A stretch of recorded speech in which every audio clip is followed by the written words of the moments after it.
Buenas noches a todos, nuevamente a aquellos que no saludé. Damos gracias a Dios que podemos estar reunidos, abrir su palabra, adorar su nombre, escudriñar las Escrituras. Como decía Anthony, tengan abierto por favor el libro de Efesios.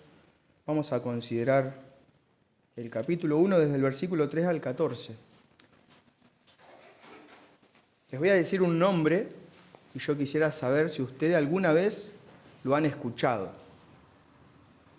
Haiti Green, un nombre en inglés de una mujer. ¿Lo han escuchado alguna vez? Haiti Green. Bien, no tienen por qué. De hecho, estudiando, conocí sobre esta mujer un poquito. Era la mujer más tacaña del mundo.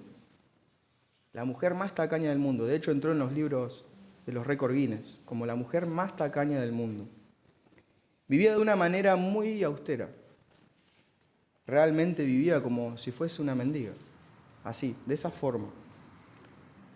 Imagínense que comía avena fría para no encender la hornalla y no gastar gas. Hasta ese punto. De hecho, vestía ropa vieja para no gastar las nuevas. Tenía su vestimenta vieja. No quería gastar dinero en lavandería ni nada por el estilo. Y una de las peores cosas que se conoció de esta mujer es que tenía un hijo y para evitar gastos médicos, no llevó a su hijo a tiempo al hospital y lamentablemente a su hijo tuvieron que amputarle una pierna, todo por no querer gastar dinero para la salud de su hijo. Algo sumamente raro. Pero para sorpresas de muchos, cuando ella murió en 1916, encontraron que a ella le pertenecía una fortuna de aproximadamente, trasladado a hoy, a $4.000 millones. Por eso, justamente entró en el récord Guinness como la mujer más tacaña del mundo. Imagínense eso. De hecho, igual pertenecía a una familia que tenía un poder adquisitivo bueno para la época, sobre todo. Pero lo más trágico de esta mujer no precisamente era que era tacaña. Lo que más resulta extraño es que nunca hizo uso de la riqueza que tenía a disposición. Nunca jamás lo hizo. Bueno, así, lamentablemente así, comparándolo, viven muchos creyentes. Y de hecho, lo que el apóstol Pablo menciona en los versículos que vamos a leer es justamente una advertencia a las personas que estaban en la iglesia en Éfeso, porque estaban viviendo de esta forma, de forma mendiga, así, espiritualmente teniendo todas las bendiciones espirituales y ellos vivían como mendigos espirituales. Vamos por favor a dar lectura a nuestro texto. Efesios capítulo 1, versículo 3. Dice así la palabra de Dios: bendito sea el Dios y Padre de nuestro Señor Jesucristo, que nos bendijo con toda bendición espiritual en los lugares celestiales en Cristo, según nos escogió en Él antes de la fundación del mundo, para que fuésemos santos y sin mancha delante de Él en amor, habiéndonos predestinado para ser adoptados hijos suyos por medio de Jesucristo, según el puro afecto de su voluntad, para alabanza de la gloria de su gracia, con la cual nos hizo aceptos en el amado, en quien tenemos redención por su sangre, el perdón de pecados, según las riquezas de su gracia, que hizo sobreabundar para con nosotros en toda sabiduría e inteligencia, dándonos a conocer el misterio de su voluntad, según su beneplácito, el cual se había propuesto en sí mismo de reunir todas las cosas en Cristo en la dispensación del cumplimiento de los tiempos, así la que están en los cielos como la que están en la tierra. En Él, asimismo, tuvimos herencia, habiendo sido predestinados conforme al propósito del que hace todas las cosas según el designio de su voluntad, a fin de que seamos para alabanza de su gloria, nosotros, los que primeramente esperábamos en Cristo. En Él también vosotros, habiendo oído la palabra de verdad, el evangelio de vuestra salvación, y habiendo creído en Él, fuisteis sellados con el Espíritu Santo de la promesa, que es las arras de nuestra herencia, hasta la redención de la posesión adquirida para alabanza de su gloria. Vamos a orar. Bendito Señor, te damos muchas gracias por abrir tu palabra. Como cantamos, Señor, háblanos quita la incredulidad de nuestros corazones, rompe el duro suelo que hay en nuestros corazones para que podamos ver tu gloria, ver a Cristo y escuchar de tu voz. Háblanos conforme a tu necesidad y que podamos disfrutar este tiempo, Señor. Te damos muchas gracias. En nombre del Señor Jesús. Amén. Entonces, Haiti Green era la mujer más tacaña del mundo. Y quizás, comparándola con tu vida, puede que tengas alguna semejanza a ella. Y lo que el apóstol Pablo estaba haciendo acá para con la iglesia en Éfeso es justamente mencionarle de que ellos, y le estaban advirtiendo de que ellos estaban viviendo de esa manera. Observen el primer versículo. Bendito sea el Dios y Padre de nuestro Señor Jesucristo, que nos bendijo con todas bendiciones espirituales en los lugares celestiales en Cristo. Me gustaría que podamos desarrollar este sermón en 3 puntos para que aquellos que les gustan tomar nota. Los puntos son los siguientes. Como vimos en el título del sermón, es la soberanía de Dios y su iglesia. Y en primer lugar quisiera que podamos ver el plan soberano del Padre. En segundo lugar, la obra redentora del Hijo. Y en tercer lugar, la garantía del Espíritu Santo. Entonces, adentrándonos en el sermón, el plan soberano del Padre desde la eternidad, como el apóstol Pablo lo menciona, que de hecho comienza con una doxología, comienza con una alabanza a Dios, y le está diciendo a los hermanos en Éfeso: bendito sea el Dios y Padre de nuestro Señor Jesucristo, reconociendo y dándole las gracias, alabando su nombre por las bendiciones espirituales. Observen, que nos bendijo con toda bendición espiritual en los lugares celestiales en Cristo. Estas bendiciones espirituales están fuertemente relacionadas a la obra trinitaria de la salvación. Es el Dios trino desde la eternidad obrando salvación. Dios el Padre, Dios el Hijo y Dios el Espíritu Santo, desde la eternidad, en su plan soberano, Dios decidió salvar a su pueblo. Entonces, esas bendiciones espirituales que están allí, que menciona en el primer versículo que estamos considerando, tiene que ver con que Dios el Padre es quien escoge a los suyos, Dios el Hijo es quien los redime, y Dios el Espíritu Santo es el que garantiza esta salvación. Y Pablo les recuerda a las personas en Éfeso: ustedes poseen todas estas bendiciones espirituales, absolutamente todas. Y algo que quiero remarcar y que ustedes pueden observar allí en el texto, y se enfatiza a lo largo de todo lo que leímos, que todo está en Cristo Jesús, en Él, por Él, en Cristo Jesús, siempre se remarca. Observen nuevamente: bendito sea el Dios y Padre de nuestro Señor Jesucristo, que nos bendijo con toda bendición espiritual en los lugares celestiales en Cristo. Estas bendiciones, la salvación, la obra redentora, no la vamos a encontrar fuera del Señor Jesucristo. No la vamos a encontrar. Hay personas que andan buscando paz, andan buscando la salvación, tranquilidad para sus almas, pero no la van a hallar a no ser que conozcan al Señor Jesucristo.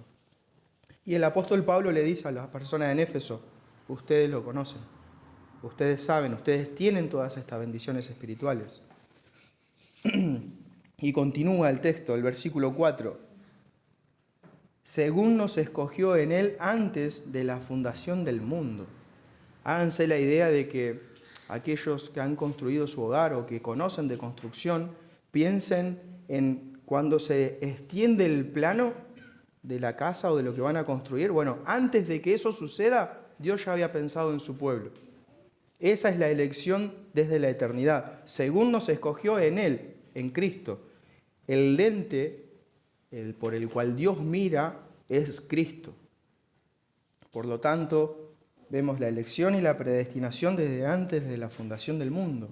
Según nos escogió en Él antes de la fundación del mundo, y tiene un propósito esa elección. Dios escoge a su pueblo para salvación, pero con el propósito de que sean santos y sin mancha. Dios nos escogió en Cristo antes de la fundación del mundo. Y esto a nosotros nos deja totalmente fuera de tener algún mérito alguno en la salvación. Esto excluye nuestros méritos. Absolutamente. Vos y yo no estábamos antes de la fundación del mundo para decir, sí, quiero ser salvo. Dios ya había predestinado la salvación de su pueblo. Observen, ahí cerquita tienen capítulo 2 de Efesios, versículo 1. Y Él os dio vida a vosotros cuando estabais muertos en vuestros delitos y pecados. De eso se trata. Estábamos muertos en nuestros delitos y pecados. Romanos 9 habla del alfarero que tiene potestad sobre el barro. Obsérvenlo, por favor. Disculpen. Romanos capítulo 9. Romanos capítulo 9, versículo 20. Por si queda alguna duda, Pablo responde. Romanos 9, 20 dice lo siguiente: más antes, oh hombre, ¿quién eres tú para que alterque con Dios? ¿Dirá el vaso de barro al que lo formó, ¿por qué me has hecho así? ¿O no tiene potestad el alfarero sobre el barro para hacer de la misma masa un vaso para honra y otro para deshonra? ¿Y qué si Dios, queriendo mostrar su ira y hacer notorio su poder, soportó con mucha paciencia los vasos de ira preparados para destrucción, y para hacer notoria las riquezas de su gloria, la mostró para con los vasos de misericordia que Él preparó de antemano para gloria? Vasos de honra y de deshonra, justamente es la elección divina de Dios de antemano. Por la gracia de Dios podemos decir que si hemos nacido de nuevo, si estamos en Él, si conocemos a Cristo, podemos decir que pertenecemos a los vasos de misericordia. Pero si no conoces a Cristo, perteneces a los vasos de ira. Entonces, sin entrar en profundidad en lo que es la elección, porque sabemos que es un tema vasto y profundo, pero sí debemos reconocer de que es Dios obrando salvación. Mencionaba en la mañana en Regina que la única religión en la que Dios busca a los suyos es esta. Todas las demás religiones, las personas deben hacer obras para llegar a Dios. Pero Dios desde la eternidad decidió salvar a su pueblo. Cristo no es un cheque en blanco. Cristo vino y murió en la cruz por los suyos, vino a rescatar a los que se habían perdido. De hecho, alguno puede decir, pero es injusto que Dios escoja a algunos y a otros no. Lo justo sería que vos y yo estemos en la condenación. Por eso es por gracia, porque por gracia sois salvos, por medio de la fe. Y esto no es de vosotros, eso es un don de Dios. Eso lo dice la Escritura. Me recuerda también a Lázaro. Lázaro estaba en la tumba, muerto, con olor a podrido, voy a usar estas palabras, hedía su cuerpo. Esa es la condición de la persona que está lejos de Dios, que no conoce a Cristo, que no se ha arrepentido de sus pecados. Y si has nacido de nuevo, si estás en Cristo, esa era tu condición antes de conocerle a Él. Esa es nuestra naturaleza pecaminosa. ¿Acaso Lázaro se levantó y le dijo, sí, yo quiero vivir, Jesús? No. La Biblia nos relata que Jesús dijo, Lázaro, ven fuera. Y quien salió de la tumba fue Lázaro, no otra persona. Por lo tanto, la salvación desde la eternidad tiene tu nombre. Dios escribió en el libro de la vida tu nombre, si sos su hijo, desde la eternidad. Dios en su plan soberano sabe quién es su iglesia, cuál es su iglesia. No había manera de que Lázaro tenga mérito alguno de salir de la tumba. Ninguno. Lázaro estaba muerto. La Biblia dice, no hay justo ni aun uno, no hay quien entienda, no hay quien busque a Dios. Realmente es así. Nadie, todos los que están muertos en delitos y pecados no buscan a Dios. Es Dios buscando a los suyos. De eso se trata la elección de Dios para con sus hijos. ¿Por qué? Porque vos y yo no le íbamos a buscar. Juan 6:44 dice, Jesús, nadie puede venir a mí si el Padre que me envió no le trajere. Así como en el huerto del Edén, cuando Adán y Eva pecaron y le dieron la espalda a Dios, Lo primero que hicieron fue esconderse de Dios. Esa es la naturaleza del pecador. Esconderse, alejarse de Dios, separarse, no es buscarle, como dice Romanos. Ahora, claro, como dije, es un tema profundo y puede entrar en balanza la voluntad del hombre, pero la voluntad del hombre está esclavizada en el pecado. De hecho, somos hijos de ira si no conocemos a Cristo. Las obras de vuestro padre el diablo hacen, le dijo el Señor Jesús a los fariseos. Por lo tanto, como dije, no hay forma de que nos acerquemos a Dios si Él no nos trae a sí mismo. No hay manera. Dios desde la eternidad escogió a su pueblo. Dentro de esta elección de Dios encontramos ese llamado irresistible a su voz. Cuando Jesús le dijo a Lázaro, ven fuera, Lázaro salió afuera. Fue irresistible el llamado de Dios a la vida. Y la predicación del Evangelio causa ese efecto en los suyos. Mis ovejas oyen mi voz. Primero Jesús le dio vida a Lázaro para que pueda responder al llamado de su voz. Y eso es lo que sucedió. Pero observen, Romanos 9:16 nos dice que no depende del que quiere ni del que corre, sino de que Dios es el que tiene misericordia. Depende de Dios. Dios desde la eternidad predestinó a sus hijos. Y en estos tiempos, a través de la predicación del Evangelio, sus hijos llegan a la salvación por los méritos de Cristo. No solamente que nos escoge, sino que también nos adopta en amor. Observen, volviendo a nuestro texto, en Efesios, versículo 5, en amor habiéndonos predestinado para ser adoptados hijos suyos por medio de Jesucristo. Nuevamente, es Cristo en medio. Somos adoptados. No éramos pueblo. Estábamos lejos de Dios. No pertenecíamos a sus promesas, ajenos a los pactos. Pero Dios nos hizo pueblo desde la eternidad, por medio de Cristo, por el puro afecto de su voluntad, como dice allí el texto. Somos adoptados. Efesios capítulo 2, versículos 4 y 5, observen lo que dice allí. Pero Dios, que es rico en misericordia, por su gran amor con que nos amó, aun estando nosotros muertos en pecado, nos dio vida juntamente con Cristo. Por gracia sois salvos. Estábamos muertos en nuestros delitos y pecados, y es por la gracia de Dios y por su plan soberano que llegamos a la salvación. Pero esta elección tiene como propósito final nuestra santidad. Dios no nos escogió para ser salvos y vivir una vida no conforme al llamado que ha hecho en nosotros. Dios no nos deja a que vivamos en libertinaje. Justamente lo que a Dios hace en su plan soberano es rescatar a los suyos, elegirlos desde antes de la fundación del mundo para que sean santos y sin mancha.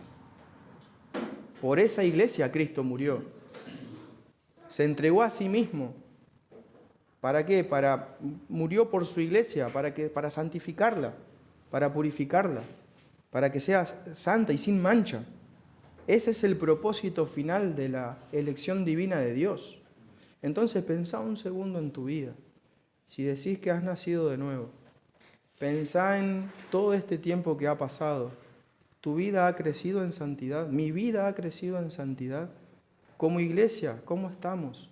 Pensemos. Pablo le advierte a las personas en Éfeso, la iglesia allí en Éfeso, tenían todas estas bendiciones espirituales. Las tenían al alcance de la mano, lo escuchaban, lo sabían. Estaban allí, pero estaban viviendo como mendigos espirituales. ¿Cómo estamos viviendo, querida amada iglesia de Roca? ¿Cómo estamos viviendo? ¿De qué forma llevamos adelante nuestra vida? Pensando en que Dios nos ve ya sentado en lugares celestiales. ¿Estamos echando mano de semejante herencia? ¿De qué forma estamos llevando a cabo nuestra vida diaria, nuestra vida cotidiana? Dios no nos salvó para que sigamos en la pudredumbre de nuestro pecado. Dios, en su plan soberano, amó a su iglesia, la ama, y nos ve ahora a nosotros, si hemos nacido de nuevo, sentados en lugares celestiales. ¿Vivís como una persona que está sentada en los lugares celestiales o como una persona que se revuelca en el lodo del pecado. El propósito final de la elección es tu santidad y la mía, la santidad de su iglesia. Efesios 5, 25 al 27, Cristo se entregó a sí mismo por ella, por la iglesia, para santificarla, a fin de presentársela a sí mismo gloriosa y sin mancha alguna. Ese es el propósito de la elección de Dios. Claramente que tenemos una santidad posicional. De este lado de la gloria, a causa del pecado, del remanente que hay en nosotros, seguimos batallando y luchando contra el pecado. Pero posicionalmente hemos sido trasladados de las tinieblas a la luz admirable del Señor Jesucristo. Ya no estamos en pecado, batallamos contra el pecado, pero Cristo, como cantamos, batalló en amor. Ahora, esto tiene un propósito también. No es solamente nuestra santidad, porque no termina ahí, sino que también es para la alabanza de la gloria de su gracia. Observen el versículo 6. Para alabanza de la gloria de su gracia, con la cual nos hizo aceptos en el amado. Nuevamente, en Cristo, en Él, en el amado. Es por medio de Cristo. Es el lente por el cual Dios mira tu vida y la mía. Es el lente por el cual Dios mira a su iglesia. Si ese lente se corre, merecemos la ira. A través de Cristo es que nosotros disfrutamos de todas estas bendiciones espirituales, con el propósito de que alabemos la gloria de su gracia. Su gracia es gloriosa. Como mencioné hoy, no solamente que Dios es glorioso, su gracia es gloriosa, porque Dios es glorioso. Esa gracia, ese don inmerecido es el que hemos recibido. Ese regalo inmerecido es la salvación. Ahora, pasando a nuestro segundo punto, todo este plan redentor fue ejecutado por la segunda persona de la Trinidad, que es la obra redentora del Hijo. Es a través de Jesucristo. Jesucristo es quien ejecuta este plan divino. En nuestro primer punto vimos que el plan soberano del Padre es la elección divina y podemos decir que este plan lo ejecuta Jesucristo en su primera venida y en su ministerio en esta tierra. Jesús, en total sumisión al Padre y de su propia voluntad, llevó a cabo el plan intertrinitario de salvación. Esto implica la redención de las almas de los escogidos por medio de la sangre derramada de Cristo en la cruz. Observen lo que dice Pedro a sus oyentes en el primer capítulo, en su primera carta. Acompáñenme, por favor, primera de Pedro, capítulo 1, versículo 18. Primera de Pedro, capítulo 1, versículo 18 al 20. Les leo, dice así la palabra de Dios. Sabiendo que fuisteis rescatados de vuestra vana manera de vivir, la cual recibisteis de vuestros padres, no con cosas corruptibles como oro o plata, sino con la sangre preciosa de Cristo, como de un cordero sin mancha y sin contaminación, ya destinado desde antes de la fundación del mundo, pero manifestado en los postreros tiempos por amor de vosotros. Cristo ya estaba destinado a la cruz antes de que los planos del mundo se desenrosquen para hacerse. Así como tu vida y la mía estaban predestinadas de antemano, en el plan redentor, el plan soberano de Dios, ya estaba Cristo allí. Dios vio a Cristo en la cruz. Dios ya había visto a Cristo en la tumba. Dios ya había visto a Cristo resucitado. La obra redentora del Hijo, Él es quien ejecuta este plan divino. Fue Él el que murió en la cruz. Fue Cristo quien cargó con tus pecados y los míos. Y lo importante de esto también es que no fue obligado, fue bajo su voluntad. Ya destinado desde antes de la fundación del mundo, pero manifestado en los postreros tiempos por amor de vosotros. Por amor, nuevamente. No solo la elección para salvación incluía a los que habían de ser salvos, sino que el plan redentor incluía al Señor Jesucristo primeramente. Él es el agente creador, porque por medio de Él todas las cosas fueron hechas, y por los méritos de Él es que gozamos de esta salvación. Todos los beneficios que el apóstol Pablo les recuerda a la iglesia en Éfeso son por medio de Cristo. Todas las bendiciones espirituales que ellos tenían y que nosotros, por los méritos de Cristo, poseemos, es por Él, porque de Él y por Él y para Él son todas las cosas, como cantamos también. Fue Dios en su plan soberano que por medio de la sangre de Cristo nos trasladó de las tinieblas al reino de su amado Hijo. Observen el libro de Hechos, capítulo 2.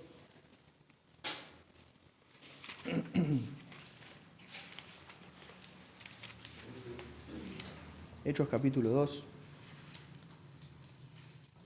versículo 23. A este, hablando de Jesucristo, entregado por el determinado consejo y anticipado conocimiento de Dios, prendiste y mataste por mano de inicuos, crucificándole. Dios le entregó de antemano a Jesucristo. En el plan soberano de Dios, Cristo ya estaba entregado. Y eso es lo que Pablo les recuerda allí a la iglesia en Éfeso y que también debemos recordarlo nosotros.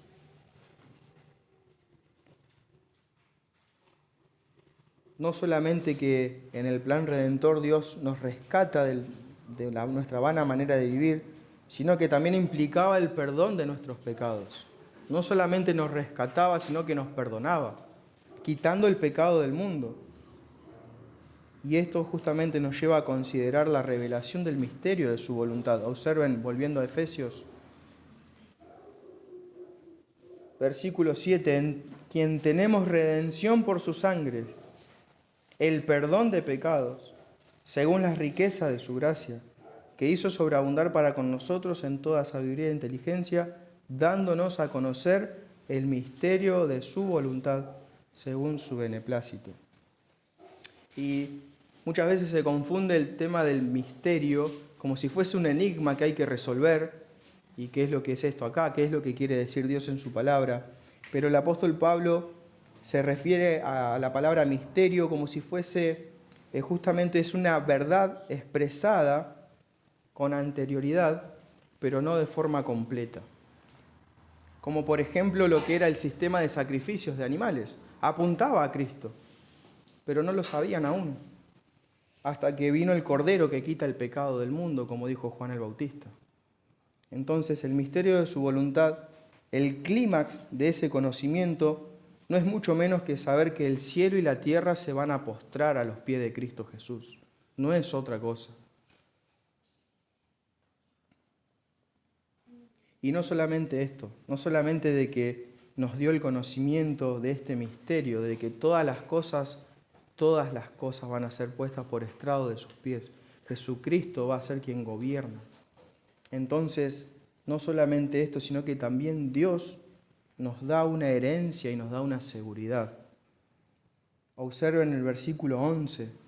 En Él, en Cristo nuevamente, asimismo tuvimos herencia, habiendo sido predestinados conforme al propósito del que hace todas las cosas según el designio de su voluntad, a fin de que seamos para alabanza de la gloria de su, para el fin de que seamos para alabanza de su gloria, nosotros lo que primeramente esperábamos en Cristo. Ahora bien, la elección soberana de Dios, de su pueblo y el plan ejecutado por Cristo implica una posesión de una herencia para sus hijos. Somos herederos juntamente con Cristo. Ya no somos hijos de ira, pertenecemos al reino de su amado Hijo. Y todo con el propósito de que alabemos la gloria de su gracia. Pensá un segundo, nuevamente, recapacitá, recordá a esta mujer, la mujer más tacaña del mundo. Comparala un poco con tu vida. Tenemos una herencia aún mayor que esos 4.000 millones de dólares. Tenemos una herencia incorruptible, inmarcesible, reservada en los cielos. ¿Cómo estamos llevando a cabo nuestra nueva vida si hemos nacido de nuevo en Cristo Jesús? Si le hemos conocido a Él. ¿Estás echando mano a todas estas bendiciones espirituales? ¿Lo estás haciendo? ¿Lo estamos haciendo como iglesia? Recuerden que el plan soberano de Dios apunta a que su iglesia sea una iglesia sin mancha, santa. Y vos y yo somos iglesia si nos hemos arrepentido de nuestros pecados. Pero ¿sabes qué? Déjame decirte algo más. Así como el apóstol Pablo les recordaba a la iglesia en Éfeso, también nosotros tenemos una garantía de que la obra está culminada. Dios ve la salvación de su pueblo terminada. Cuando Cristo murió en la cruz dijo, consumado es. El trabajo estaba hecho. Tu salvación ya estaba hecha. Por eso Dios nos ve sentado en lugares celestiales. Ahora, ¿cuál es la garantía de esto? No solamente que Dios nos ha escogido de antes de la fundación del mundo, no solamente que la segunda persona de la Trinidad, Jesucristo, murió en la cruz y resucitó al tercer día, sino que también tenemos la seguridad del Espíritu Santo morando en nosotros. Esa es la garantía de tu salvación y la mía. Y eso es lo que le recuerda el apóstol Pablo. Observen el versículo 13, nuevamente repite la frase, en él también vosotros, habiendo oído la palabra de verdad, el evangelio de vuestra salvación, y habiendo creído en él, fuisteis sellados con el Espíritu Santo de la promesa. Fuimos sellados con el Espíritu Santo. ¿Dudás de tu salvación? Debemos andar como Cristo anduvo en esta tierra. Y la seguridad de tu salvación no son tus obras, son los méritos de Cristo Jesús. Y la garantía de eso es el Espíritu Santo en tu corazón, en tu vida. Esta expresión de ser sellados con el Espíritu Santo de la promesa tiene un aspecto legal, donde los documentos en la antigüedad, que tomaban carácter autoritativo por la impresión del sello sobre cera con el anillo del rey. El anillo del rey apoyado sobre ese sobresellado, eso daba la seguridad máxima de que eso pertenecía al rey, ese sello. Ese es el sello del Espíritu Santo. Y no solamente que tenemos garantía, sino que son, como dice ahí el versículo, es las arras de nuestra herencia. De eso estamos sujetados. Esa es la garantía de que vos y yo vamos a estar en gloria si nos hemos arrepentido de nuestros pecados. Esa es la seguridad, no son tus obras, no son tus méritos, son los méritos de Cristo Jesús, son los méritos de Dios de habernos escogido, porque nosotros nunca lo íbamos a hacer, por naturaleza le íbamos a dar la espalda siempre.